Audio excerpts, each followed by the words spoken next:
అప్పుడు స్కూల్లోకి పోయి చదువుకో అంటే అవగాహన లేక స్కూల్ మానేసి అప్పుడు ఏంటంటే కొద్దిగా ఆర్థిక పరిస్థితులు బాగలేక చదువుకోవడం జరగలేదు. అయితే మా నాన్నగారి పక్కన చిన్న షాప్ ఉండే మా నాన్నది. చిన్న షాప్ అంటే చాలా చిన్న షాప్ అండి. ఫుట్పాత్ పైన ఆల్మోస్ట్ 2 సంచుల బ్యాగులు ఉండే అంతే మా నాన్నగారి దగ్గర. అది చిన్న షాప్ మాది. అయితే మా నాన్నగారి ఇక్కడ వచ్చి దాదాపు 50 years అయ్యింది. అయితే ఏంటంటే అప్పటి నుంచి చింతలపూసలో మా షాప్ ఉండే ఒకటి.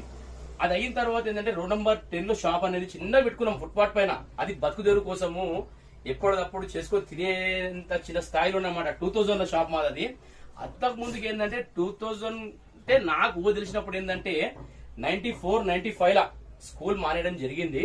ఆ జరిగిన తర్వాత మనకు చేసేవారు లేక, మన ఆర్థిక పరిస్థితులు బాగలేక, మనకు చదువుకుంటే ఇది అని చెప్పటం లేక చిన్న షాపు. అయితే మా నాన్నగారి పక్కన వెళ్ళి కూర్చున్నప్పుడు నేను షూ పాలిష్ అవి ఇవి మా నాన్నగారు రివ్యూ చేస్తున్నాడు అన్నమాట. పోయాను ఏం చేసే క్రమంలో ఏమైందంటే 2002లో మా నాన్నగారు చనిపోయారు.